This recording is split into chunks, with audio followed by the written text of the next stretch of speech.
Hey guys, it's Zaina. Welcome to episode 2 of yours doubtfully. Today is March 24th, I think, 2022. And yeah, I am currently in my kitchen. I'm recording this from the kitchen, and boy, do I have things I want to say today. So, as we all know, with everything going on, you cannot go on social media or turn on the TV without hearing more depressing stuff and more like very sad news of more people being displaced every day and more refugees every day, of more people becoming homeless every day and having to flee their homes, and more refugees every day. It's been very sad to see all these lives fall apart, like all these people with all the connections they've had to their country and all the hopes they had and all their plans that were probably there, right?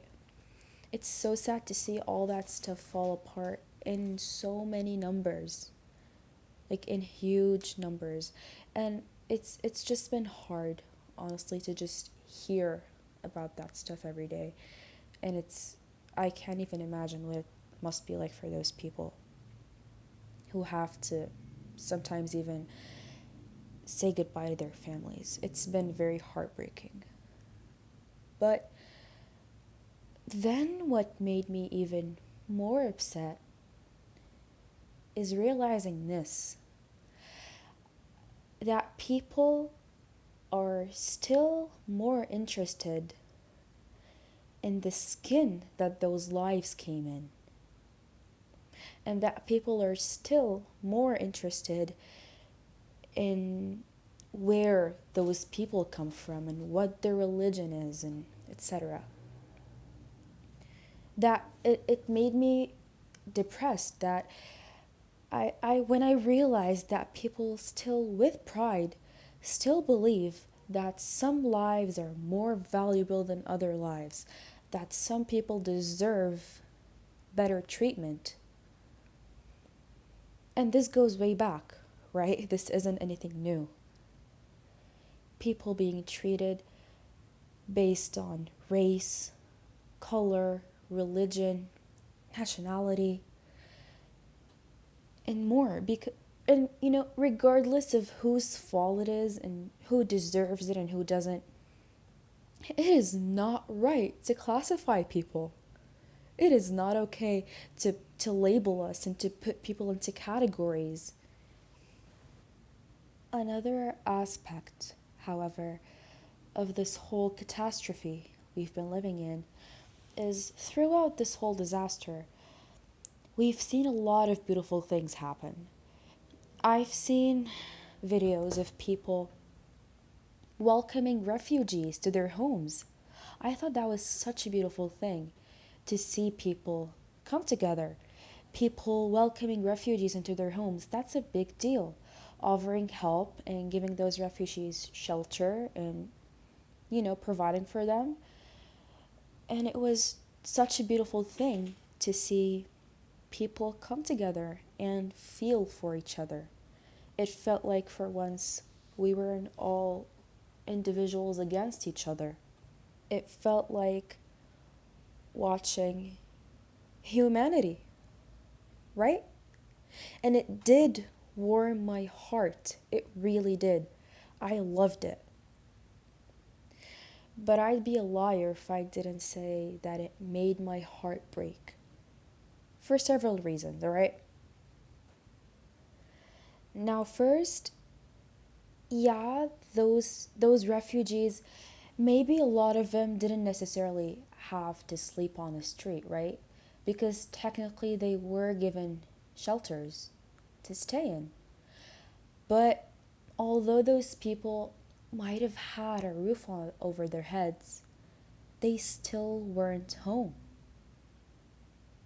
And I cannot imagine what it must be like for those people, and how hopeless and helpless it might feel. And another thing that really upset me about this whole situation, whether anyone is willing to admit it or not, I'm sure we all know that refugees were never treated this way. Refugees were not treated this way when they weren't blonde. Refugees were not treated this way when they weren't Christians.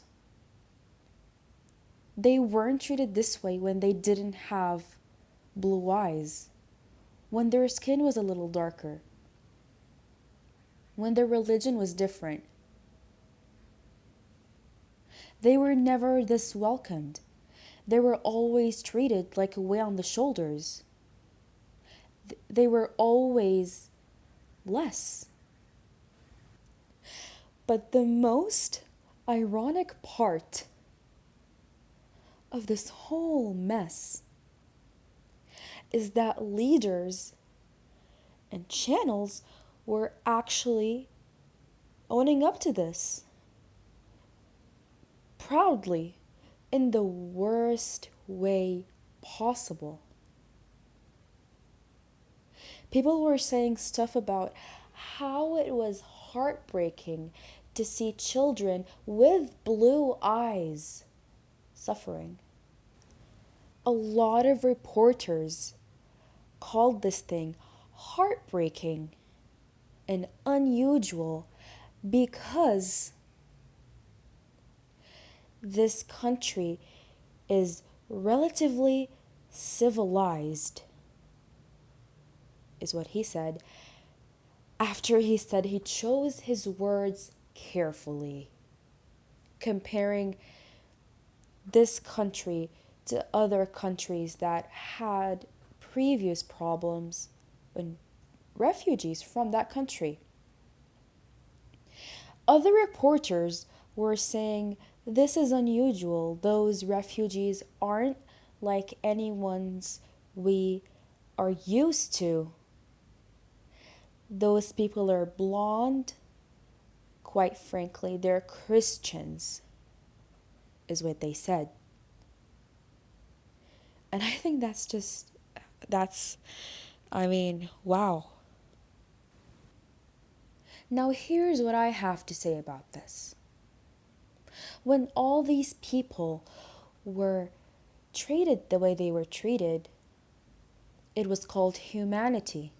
It was beautiful to see people coming together and helping one another. It was nice to see hearts connecting and people rushing to solve a problem that a group of people were suffering from, a huge number of people were suffering from.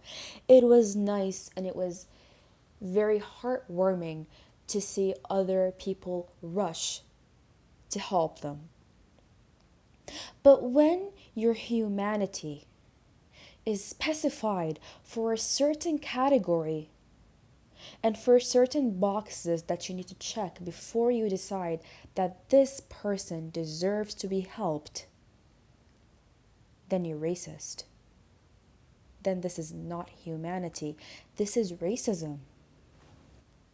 When you have to go over a ridiculous little checklist before you help someone, when you gotta put a check next to blue eyes and a check next to white skin and a check on their beliefs and whether they're Christians or not, whether you've got certain things that they need to fit into before you help and before you act like the human you should be, then you're dangerous to our world.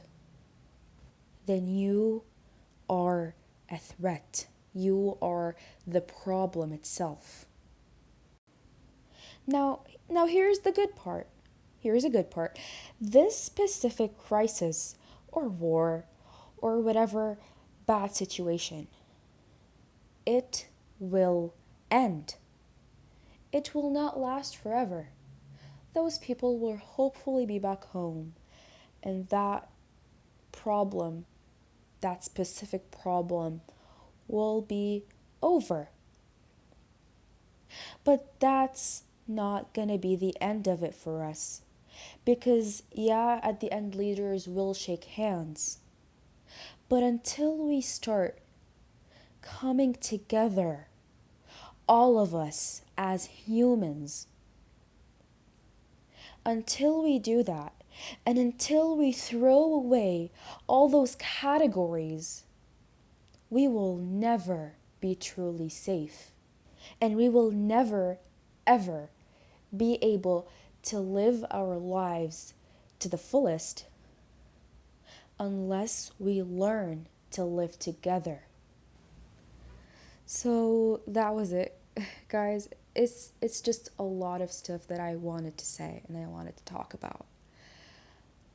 I just, from the bottom of my heart, I really, really hope that things get better soon. Because this is not fair to anybody. And hopefully things will get better soon. That was it. I'll talk to you guys later. Yours doubtfully, Zaino.